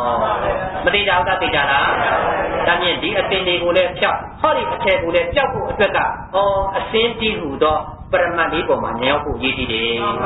အတန်တီးဟူသောပရမတ်လေးပေါ်မှာဉာဏ်ရောက်ဖို့ရည်ကြည်တယ်အဲ့လိုဉာဏ်ရောက်မယ်ဆိုရင်အစင်းလေးကလည်းခုဖြစ်အတန်လေးကလည်းပဲအခုကြည့်လေထင်ရှားတာကပြောနေတဲ့အတန်လေးတွေအခုဆိုရင်တဲ့မိနစ်40နီးပါးတော့ကြာခဲ့ပြီအဲ့လိုကြာခဲ့တဲ့အခါမှာတဲ့ရှေ့39နှစ်လောက်ကပြောခဲ့တဲ့အတန်တွေဟာရှာလို့တွေ့သေးလားမပေါ်ခဲ့လို့လားမဖြစ်ခဲ့လို့လားအတန်ဆိုတာကဘု து အတန်လို့ဘုန်းကြီးရဲ့အဲ့လိုတန်လို့သွားပြီးတော့တင်လိုက်တဲ့အခါမှာတော်တင်မြတ်ကဘယ်သူပဲဝါရဲ့အတန်းဆိုရင်ထဲပေါ်တင်သွားပြီနော်တန်တန်နဲ့ပြင်းပြတင်သွားတဲ့အပြင်ကိုတဲ့အတန်လေးတွေကတန်ပြီးတန်ပေါ်နေတာလေးကိုအောင်ပြလိုက်တဲ့အခါကျအစင်တန်းတော်ဖြစ်တဲ့ဖြစ်ချက်ကမမြင်ကြဘူးအဲ့တော့ဖြစ်ဖြစ်မှမမြင်ဘူးဆိုရင်အနိစ္စလည်းမထင်အနတ္တလည်းမမြင်ဒုက္ခတော့တွေ့ပါမလားတွေ့ပါဘူးဗျာဘယ်ပြည့်ညက်ကခန္ဓာဘယ်ပြည့်ညက်ဖြစ်ပျက်ကိုမမြင်တာကတန်တတိပညာတက်ကာယဒိဋ္ဌိတွေကိုတဲ့ငါးကောင်သူကောင်ပုဂ္ဂိုလ်တ attva လို့နှိမ့်ဆက်ခံရတာကဒါကြောင့်မလို့အစင်းလေးတစ်ခုမြင်တိုင်းမှာငါသားမလုပ်ဆမ်းပါနဲ့ငါသမီးလို့မလုပ်ဆမ်းပါနဲ့ငါသားငါသမီးလို့လုပ်လိုက်ပြီဆိုရင်တက်ကာဒိဋ္ဌိနှိမ့်ဆက်ခံရပြီဒါကပ်ပြီးနှိမ့်ဆက်နေတာနော်အနိကကိုနှိမ့်ဆက်တာနှိမ့်ဆက်တာအဲ့ဒီပုံမှာသွားပြီးတော့ငါသားလို့ရှင်တော့မခင်ဘူးလားခင်ပြီးမတွေ့တာဘူးလားမတွေ့တာပြီဆိုရင်ဒီတရားလေးကကိလေသာပုဂ္ဂိုလ်တဲ့တွေ့တာဆွေးနွေးမှုနဲ့နှိမ့်ဆက်ပြန်ပြီမနှိမ့်ဆက်ကနှိမ့်ဆက်တာဒါကိုပဲတဲ့ဥပ္ပတက္ကလို့ခေါ်တယ်ဒီဘက်ကျတော့ဥပ္ပတဝါလို့ခေါ်တယ်ကပိနှိမ့်ဆက်တာကိုဥပ္ပတဝါဟောဒီဘက်ကနေပြီးတော့တဲ့ဆွဲမဲ့မှုနဲ့နှိမ့်ဆက်တာကိုတော့ဥပ္ပတက္ကကမယ်နှလုံးဆင်းရိဋ္ဌာနော်ဒီတရားလေးတွေပေါ်မှာအဲ့ဒီသဘောတရားဒါဟာရေးဆွဲမဲ့မှုနဲ့နှိမ့်ဆက်နေပါလားဟောဒီတရားလေးကတော့ကိုယ့်ကိုကပ်ပြီးတော့တဏ္ဍပညာပေါ်မှာ တွေ့ပြီးတော့မှတက္ကရာဒိဋ္ဌိနဲ့နှိမ့်ဆက်နေပါလားလို့ဒီပုံမှာညောက်သွားရင်ဒုက္ခအလုံးကိုသိတော်နေတယ်။ဒါမြင်နှိမ့်ဆက်တဲ့တရားဒီဒုက္ခလားဒုက္ခလားနှိမ့်ဆက်နေမှာတော့နော်နှိမ့်ဆက်ပါတယ်ဆိုမှတော့ဒုက္ခဖြစ်ပါတော့လားဒုက္ခပဲအဲ့ဒုက္ခလေးကိုမြင်ဖို့အတွက်ကိုဒါနှိမ့်ဆက်တဲ့ကပ်ပြီးနှိမ့်ဆက်တဲ့သဘောဒါကတော့ဟေ့ဆွေးနွေးမှုနဲ့နှိမ့်ဆက်တဲ့သဘောဆိုပြီးပေါ်လွင်အောင်မဟောရဘူးလားဒါမြင်အစင်းပေါ်မှာတဏှဏပညာသွားပြီးတော့တွေ့လိုက်ရင်တက္ကရာဒိဋ္ဌိကတိုးသွားပြီဒုက္ခပြီဆိုရင်ဒီအထေပေါ်မှာပြင်ပြီးတော့မှမိမိတို့ရဲ့တန်တန်ပေါ်မှာတဲ့ပရမတ်ရုပ်ဆိုတာတွေကြောက်ပရမတ်ဆိုတဲ့သဘောတရားတွေကြောက်ပြီးတော့မှအထေဆိုတဲ့တန်တန်ပညာကိုသွားတင်လိုက်တော့ငါပဲသူပဲယောက်ျားပဲမိန်းမပဲဆိုတဲ့တက္ကရာဒိဋ္ဌိတွေနဲ့အနှိမ့်ဆက်ခံရတော့ကဲအလေးဓာတ်ကြီးကအပေလေးပုံကြီးဆွတ်မသွားဘူးလားအဲ့တော့ကြောက်စရာကောင်းတယ်နော်ဒါကြောင့်နှိမ့်ဆက်တဲ့တရားကကြောက်စရာကောင်းတော့အပေလေးပုံတိုင်းသွားနေပါလားဆိုတာကိုသဘောပေါက်ပြီးဆိုရင်ဒီနေ့သူတော်စင်မြတ်ကဒီသဘောလေးကိုမြင်ရမှာကအထေမြင်ရမှာလားသဘောမြင်ရမှာလားအထေကြီးဆိုတာကလည်းတခြားလားအနိစ္စပဲလားအတုံးကြီးဆိုတာတခြားလားအနိစ္စပဲလားဒါမြင်အနိစ္စအမုံလေးတွေကိုမိမိတို့ကပမင်နဲ့မြင်အောင်မသိနိုင်အနိစ္စတုံးကြီးရောက်ပါမှာပဲအနိစ္စထေကြီးကြီးရောက်ပါမှာပဲဘယ်အရာပဲရောက်ရောက်အတုံးကြီးမြင်လေတဲ့ဒါလေးဟာတဲ့ဖြစ်ပြီးဖြစ်သွားတာကိုမြင်မယ်ဆိုရင်အနိစ္စပြန်မြင်ဘူးလားအထေကြီးပေါ်ရောက်သွားရင်လည်းပဲတဲ့ဒီကျယ်လေးပေါ်မှာတရားကြည့်ပြီးတော့အနိစ္စတက်ကိုပြန်မြင်ပြီးဆိုရင်အနိစ္စမမြင်သွားနိုင်ဘူးလားအဲ့လိုမြင်ပြီးဆိုရင်ဒီတရားရဲ့နှိမ့်ဆက်မှုကိုထင်တဲ့အတွက်ဒုက္ခကမထင်ဘူးလားဒါကိုတက္ကရာဒိဋ္ဌိကွာမကွာဟောမိမိရဲ့စိတ်ကိုမြန်ကောင်းစွာဆောက်လိုက်နိုင်မယ်ဆိုရင်အသိပေါ်မှာပုံတံပြောက်ပြီးတော့သဘောတရားလေးညောင်းသွားရင်ဖြစ်လိုက်ကြပါပြီအဲ့ဒီဖြစ်ချက်ကိုမြင်ပြီးဆိုရင်ကပ်ပြီးနှိမ့်ဆက်တဲ့တက္ကရာဒိဋ္ဌိကွာသွားပြီမကွာလားကွာလားအဲ့လိုကွာသွားပြီဆိုရင်ဒီဘက်မှာဆွေးနွေးမှုနဲ့နှိမ့်ဆက်တဲ့ဥပ္ပသက်ကဆိုတဲ့ဒီတရားကလည်းပဲတဲ့ကိုယ့်ကိုနှိမ့်ဆက်နိုင်အောင်မလားမနှိမ့်ဆက်နိုင်တော့ဘူးနော်ဆွေးနွေးမှုနဲ့နှိမ့်ဆက်တဲ့တရားတွေကလည်းဗမာပေါ်တာလို့ခန္ဓာမှာပဲပေါ်တာဗမာပေါ်တာလေတနည်းဆိုရင်ခြောက်ပေါ်တာစိတ်မှာပေါ်တာလားတခြားတရားကနန္တရားလားဟောနန္တရားကလည်းနှိမ့်ဆက်မှာပဲရုပ်တရားကလည်းနှိမ့်ဆက်မှာရုပ်တရားကလည်းအထက်ပုံသဏ္ဍာန်နဲ့မနှိမ့်ဆက်ဘူးလားနန္တရားကလည်းတတိပ္ပစေနဲ့မနှိမ့်ဆက်ဘူးလားအဲ့လိုနှိမ့်ဆက်ခံရတဲ့မြတ်ဒုက္ခလားဒုက္ခလားဟောဒုက္ခတစ်လုံးကိုပေါ်ဖို့အတွက်ကလွယ်ပါမလားမိမိတို့ကိုဒုက္ခနဲ့ပုံပေါ်ပြီးတော့ဒါဒုက္ခလို့ပြောရပြန်တယ်ဟောဒီခန္ဓာမှာနှိမ့်ဆက်တဲ့သဘောတရားလေးတွေဟာဘယ်တရားကနှိမ့်ဆက်နေတဲ့ဟိုဒီတရားလေးတွေကနှိမ့်ဆက်တဲ့သဘောတက်ကလည်းရှိတဲ့အတွက်ကြောင့်မို့ဒုက္ခမဟုတ်တဲ့ဒုက္ခတွေပါလားလို့မြင်အောင်အမျိုးမျိုးနားလည်ဖို့အတွက်ကဲဘုရားရှင်ကိုရောမြတ်ကြီးဟောတတ်ခဲ့တဲ့တရားဒေသနာတော်တွေကိုရှင်သာရိပုတ္တရာကြီးကလည်းအကျေပြန်ပြီးမဟောပြဘူးလားဟောပြတဲ့အတွက်ယနေ့တော်ရှင်တွေကကောင်းကောင်းဆောင်မနာရဘူးလားကဲပြီးတော့ကိုယ်တန်တန်မှာအမှန်မမြင်အောင်ဘယ်သူဖုံးတာတက္ကရာဒိဋ္ဌိတွေကိုတိုးပွားအောင်လည်းဘယ်ပြည့်နဲ့ကခံထားအနိစ္စဖြစ်ချက်ကိုမမြင်အောင်လည်းဘယ်ပြည့်နဲ့ကတွေ့တာဒါမြင်ဒီတရားတွေကိုမှပယ်အောင်မရှင်းနိုင်ဘူးဆိုရင်အဝိဇ္ဇာကလည်းမကွာဒိဋ္ဌိကလည်းမပြုံးဆိုတော့နှိမ့်ဆက်တဲ့ဒုက္ခလွတ်ပါဦးမလားဟောတန္တရာထဲမှာခုနရှင်ဘုရင်ကြီးဟာဒီအတောက်ဥတည်ရဲ့သဘောနှိမ့်ဆက်ပုံကိုသိသွားတဲ့အတွက်အစပြောက်ကိုသူကမရှင်းလိုက်ဘူးလားဒီနေ့သူတော်စင်များကလည်းဒိဋ္ဌိတစ်လုံးကိုဖြုတ်ချင်ပါတယ်ဟောဒီပြတဲ့နှိမ့်ဆက်တဲ့တရားတွေကိုအကပ်မခံချင်ပါဘူးဆိုရင်ခန္ဓာရဲ့သဘောအနိစ္စလေးကိုမြင်အောင်ကြည့်တခြားခန္ဓာလားအနိစ္စခန္ဓာလားဒါမြင်တုတ်တဲ့ပေါ်လေအနိစ္စခန္ဓာနာတယ်ပေါ်လေကျင်တယ်ပေါ်လေပူတယ်ပေါ်လေအေးတယ်ပေါ်လေဒါမြင်ဒီသဘောတရားလေးကငါ့ကောင်ကနာတယ်ဆိုရင်တဏှဏပညာတင်သွားပြီဟောနာနာကြီးကပျောက်ကုန်ပြောင်းနိုင်မှုဆိုရင်တဏှတိစိတ်ကိုတင်သွားပြီအဲ့ဒီလိုနဲ့သာတွန်းနေကြရင်ဟောဒီမှာကပ်ပြီးနေတဲ့ဘဝကလည်းမလွတ်တော့ဘူးနှိမ့်ဆက်ခံတဲ့ဘောကလွတ်ပါမလားကဲဆွေးနွေးမှုနှိမ့်ဆက်မှုတော့အကလွတ်ပါမလားအဲ့ဒါဒီလွတ်ချင်ပါလေဆိုရင်နာနာကြီးကလည်းပဲအော်အနိစ္စခန္ဓာမို့လို့ဖြည့်ပြီးမပြတ်ဘူးလားပူတာလေးပေါ်တော့လည်းပဲဒါလေးကသဘောတရားလေးပဲရုပ်တရားလေးပါလားပရမတ်သဘောလေးပါလားဒီသဘောတရားလေးဟာအကြောင်းတရားကပြုပြင်လို့ပေါ်လာတဲ့သင်္ခါရတရားဖြစ်သွားတာလည်းနောက်ဆုံးမှလားလို့မြင်အောင်ကြည့်လိုက်မယ်ဆိုရင်ဖြစ်ပြနေမမြင်သွားဘူးလားမြင်ရင်တဲ့အနိစ္စချက်လေးပေါ်မှာညှောက်သွားတဲ့အတွက်ကြောင့်မလို့တက္ကရာဒိဋ္ဌိကမကွာဘူးလားတက္ကရာဒိဋ္ဌိကွာရင်ကပ်ပြီးနေတဲ့သဘောကြီးကဟုတ်သွားတာပဲအဲ့ဒီလိုအမှန်မြင်သွားတဲ့တရားနာမှာဒီဘက်ကဆွေးနွေးမှုနဲ့နှိမ့်ဆက်တဲ့တရားတော်တဲ့လာဦးမလာ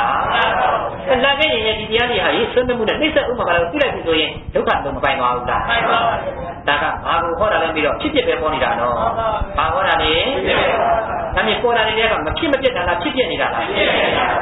းမမြင်အောင်လို့ဒီပညာတစ်ခုကကိုယ့်ကိုဒုက္ခပြည့်နေလို့နားလည်ပါတဏှာပညာဒုက္ခပြည့်ပြီဆိုရင်ကတ်နှိမ့်ဆက်ခံရတော့မယ်တဏှာပညာနှိမ့်ဆက်နေပြီဆိုရင်ကိုယ့်ကိုတဲ့ကိလေသာတရားတွေနဲ့နှိမ့်ဆက်ခံရတော့မယ်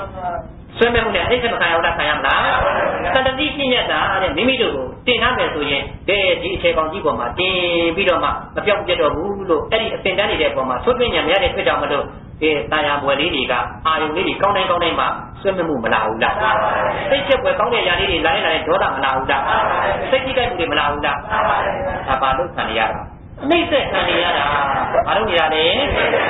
ဒါဆွဲမဲ့မှုနဲ့နှိမ့်ဆက်နေတာဘာလဲတော့ငါသားငါသမီးတို့ချင်းနေတဲ့ညကတော့တက်ကာရီကြီးကနှိမ့်ဆက်ဥမှာပဲဘယ်သူကနေချက်မှာတက်ကာရီကြီးကလည်းခါလာကိလေသာပဲလားအဲ့ဒီဒိဋ္ဌိတရားတွေကလည်းနှိမ့်ဆက်ဥမှာပဲအဲ့တော့ဒီဒိဋ္ဌိကလည်းနှိမ့်ဆက်တာကကိုယ့်ရဲ့တဏ္ဍပညာဆိုတဲ့အခြေပေါ်မှာသွားပြီးတော့မှတဲ့ရုပ်ပေါ်မှာပိုင်ပိုင်နိုင်နိုင်ဉာဏ်ရအောင်မကြည့်နိုင်လို့သဘောတရားပေါ်မှာပရမတ်ကိုဉာဏ်ရအောင်မကြည့်နိုင်တဲ့အတွက်ကြောင့်လို့ကပ်ပြီးနှိမ့်ဆက်သွားလိုက်တာတန်တရားတစ်ချောင်းလုံးမှာဒိဋ္ဌိကတောက်เสียကောင်းအောင်အပေလေးပုံကြီးပဲဆွတ်မချဘူးလားအဝေးကနှိမ့်ဆက်တယ်လားကပ်နှိမ့်ဆက်နေတာလားဒါလေးကိုမြင်အောင်ကြည့်နော်ဒါကြောင့်မလို့ကိုယ့်ရဲ့တဏ္ဍပေါ်မှာတဲ့ပရမတ်နဲ့ပညာဘာကြောင့်ညာပြင်းနေကြတယ်ခေါ်နေရတာလဲဆိုတာပေါ်သွားပြီလားအမှန်ကိုမမြင်အောင်ငါကောင်သူကောင်ထင်အောင်ကတဏ္ဍပညာယုံနိုင်ရဲ့ဖြစ်ချက်တွေကိုမမြင်အောင်တဏ္ဍပညာအဲ့ဒီပညာတစ်ခုသာအမြဲတမ်းအလွတ်ခံနေရဖြစ်ချက်မမြင်ပါမြင်နိုင်ပါမလားမြင်မြန်တော့လည်းပဲပညာဖြစ်ချက်ပဲဖြစ်နေတယ်အရွတ်ဖြစ်ချက်တွေဖြစ်နေတယ်ပညာတိတွေအတွက်နဲ့ဖြစ်ချက်တွေဖြစ်နေတယ်ကိုယ်တိုင်မြင်တဲ့ကိုယ်တိုင်ဉာဏ်တော့ရပါမလားမရပါဘူးအဲ့လိုမရတဲ့များအမှန်သိတဲ့ဒုက္ခကိုပေါ်ပါမလားဒါကြောင့်လို့ငါတို့ဟေးဒုက္ခဆိုတာဘယ်လိုဒုက္ခမျိုးလဲပြီးတော့နာရာကျင်တာကြိုက်တာကြဲတာမခံနိုင်တဲ့ဒုက္ခမျိုးဆိုတာဒုက္ခလို့ညှိနေကြတာအခုတော့တာယာပွဲလေးလည်းပဲငါတို့ကိုဆွတ်မဲ့ပြီးနှိမ့်ဆက်နေပါလားတွေ့တာသဘောနဲ့နှိမ့်ဆက်နေပါလားဆိုတာမပေါ်သွားဘူးလားငါတန်းကတည်းကရှင်နေတယ်တက်ကာရီကြီးကလည်းကပ်ပြီးနှိမ့်ဆက်နေပါလားလို့ပေါ်သွားဘူးလားဒါနှိမ့်ဆက်တဲ့တမောလို့တခြားလားဒုက္ခလားအဲ့ဒီဒုက္ခလေးတွေကိုမြင်ရင်ပါတယ်ဆိုရင်တဲ့ဘာမြင်မှမြင်မှာဖြစ်ပြမြင်မှမြင်မှာနော်အဲ့တော့ဖြစ်ပြတာမြင်မယ်ဆိုရင်ဟောဒီရုပ်ရုပ်ကဲကြီးလည်းပဲအနိစ္စမပြဘူးလားဒါမြင်ဖြစ်လာတဲ့တရားပြုတ်ကြလို့ပေါ်လာတဲ့အကောင်ထင်နဲ့ပြနေတဲ့ငါသားငါသမီးတို့ထင်ရတဲ့အရာတွေပဲတခြားလားသင်္ခါရတရားလားသင်္ခါရတရားဖြစ်တဲ့ရှိသေးလားဖြစ်ပြီးတော့အဲ့ဒီဖြစ်ပြတဲ့နှိစ္စတဲ့တဘောလို့ပါသစ္စာဖြစ်ပြမြင်ဒုက္ခမြင်တယ်ဆိုမှန်သွားဘူးလားအဲ့လိုမြင်သွားပြီဆိုရင်ဒိဋ္ဌိပြုတ်မပြုတ်အဲ့ဒိဋ္ဌိပြုတ်သွားလို့မသားငါသမီးမဟုတ်ဘူးဆိုရင်ဒီဘက်မှာဆွဲမဲ့မှုနဲ့တွေ့တာတဲ့တရားလာအောင်မလားစိတ်တက်မှုကလာအောင်မလားစိတ်ကျက်သိမှုကလာအောင်မလားစိတ်တက်မှုတော့လာအောင်မလားစိတ်ထိခိုက်မှုတွေလည်းကျင်းသွားတဲ့အတွက်ကြောင့်မလို့ဒီနေရာမှာကိလေသာသိမသိကိလေသာသိသွားတယ်ဆိုရင်သူနဲ့သက်မပယ်လိုက်ဘူးလားတခြားပေါ်လို့ဉာဏ်ပေါ်လို့လားဉာဏ်ကဘာသစ္စာအဲ့ဒီကြတော့သံဃာထဲမှာဒုက္ခပြန်ရအောင်မလားမရဘူးဆိုရင်ဒုက္ခသစ္စာမျက်မှောက်ပြုရအောင်လားသစ္စာလေးပါမဆိုင်ဘူးလားကဲခုနတုန်းကရှင်မင်းကြီးလည်းပဲစောင်းကြောင်မတည်တော့မှမခံရဘူးလားကဲစောင်းရဲ့သဘောတရားတွေကဒါတွေနဲ့ဖွဲ့စည်းရပါလားဆိုတော့ဘာတစ်ခုမှတာယာပွဲမရှိတဲ့အရာကိုငါတို့ကတာယာပွဲထင်နေပါလားဆိုပြီးတော့ဒီအတောက်ဦးတွေမှန်မှန်ကိုတာချင်းဖြက်စီးပြီးတော့မှတဲ့ကဲအတုံးတအောင်မိရှုပြီးတော့လေရေထဲမညှောလိုက်ဘူးလားအဲ့လိုပြောလိုက်တော့ဒီအတန်ကိုဖြစ်စေတဲ့အရာမပြောက်သွားဘူးလားပျောက်သွားရင်စောင်းတန်ပေါ်မလားမပေါ်ရင်တာယာပွဲတွေကင်းမကင်းဆွေးနွေးမှုတွေကင်းမကင်းဒီရဲ့အနိစ္စမှုကလက်မလို့အနိစ္စမှုကလို့ရင်တဲ့ဒုက္ခလားဒုက္ခလားအရှင်ကြီးချမ်းသာတယ်မိမိတို့ကလည်းပဲခန္ဓာရဲ့သဘောကိုအမှန်မြင်လိုက်ပြီဆိုရင်သဏ္ဍာန်ပညာကိုဒုက္ခပေးကြလို့သေးလားသံတတိပညာကလည်းဒုက္ခပေးကြလို့သေးလားအဲ့တော့ကပ်ပြီးနေတဲ့တရားတွေကလည်းပဲတဲ့ဒုက္ခမခံရအောင်လွတ်သွားပြီဆက်မဲ့ပြီးတော့သိတဲ့တရားတွေကလည်းလွတ်သွားပြီဆိုတော့မချမ်းသာဘူးလားအဲ့လိုချမ်းသာဖို့အတွက်ခန္ဓာမှာပြနေတဲ့ဒုတရားတိရန်ဒုက္ခတွေခုနဲ့တပ်ပြီးပေါ်ခန္ဓာရဲ့ဝေဒနာကိုယ့်ရဲ့သဏ္ဍာန်မှာစိတ်ကပဲပြဘယ်ရာပဲပေါ်ခုချီဒါမြင်ဖြစ်တဲ့ကဘာသစ္စာရှုတဲ့ဉာဏ်ကဖြစ်တဲ့နဲ့မဲ့ကိုက်နေတဲ့ဉာဏ်သံဃာထဲမှာဒုက္ခပြည့်တဲ့ကိလေသာတရားပေါ်မလားမပေါ်ရင်ဘာသစ္စာသိတော့အနာဂတ်တရားဒုက္ခသိမသိအမြင်တခြားဟောတယ်လားနိဗ္ဗာန်ဟောလိုက်တာလားနိဗ္ဗာန်ကိုရောက်ချင်ရင်လည်းဗာမြင်မှာဖြစ်ပြမြင်မှာဗာမြင်မှာလေဖြစ်ပြလုံးမြင်နိုင်ဖို့အတွက်အမျိုးမျိုးသောအရာတွေနဲ့အနိစ္စကိုဘယ်လိုမြင်ရမလဲအနတ္တကိုဘယ်လိုမြင်ရမလဲလို့လက္ခဏာတွေနဲ့ပုံပေါ်ပြီးခေါ်သွားပြီနော်အခုလည်းဒုက္ခကိုမြင်ဖို့အတွက်ကိုပဲအမျိုးမျိုးနည်းနဲ့မဟောရဘူးလားအဲ့ဒါတွေကိုသိရင်ဘယ်ထဲကြည့်ရမလဲအခန္ဓာရဲ့ကြည့်တော့တခြားခန္ဓာလားအနိစ္စခန္ဓာလားအနိစ္စခန္ဓာမို့လို့အနိစ္စပြတော့တခြားလားဖြစ်ပြလားအဲ့ဒါလေးမြင်အောင်ကြည့်ရင်နိဗ္ဗာန်ရောက်နိုင်မယ်လို့မှတ်ပါနိဗ္ဗာန်ရောက်တဲ့ဒီတောင်သုဒ္ဓနဲ့ကြတဲ့ပရောသင်္တော်ကောင်းကြီးဖြစ်ကြပါစေလို့တိုက်တွန်းရင်းပဲတရားဘက်ကိုဆုံးသတ်ပါမယ်ဘောရိယဖြစ်ကြောဒုဝိဒနာဘုံညမင်္ဂလံ ပုံညာဘာကံတုလပံလူပမောဒံလူတရေဝကနာမညတတိပါရမီယုတံလူပြုလို့တိဣဒံပုံညာမင်္ဂလံဗုဒ္ဓဝါကျတရားတိတဏမြဩဝါကုနာဂမတပြန်ဟောကြားပြီးပွားများခြင်းကြံပမံကျုပ်ကိုအတုယတိကုသိုလ်ပုံညာမင်္ဂလာတိ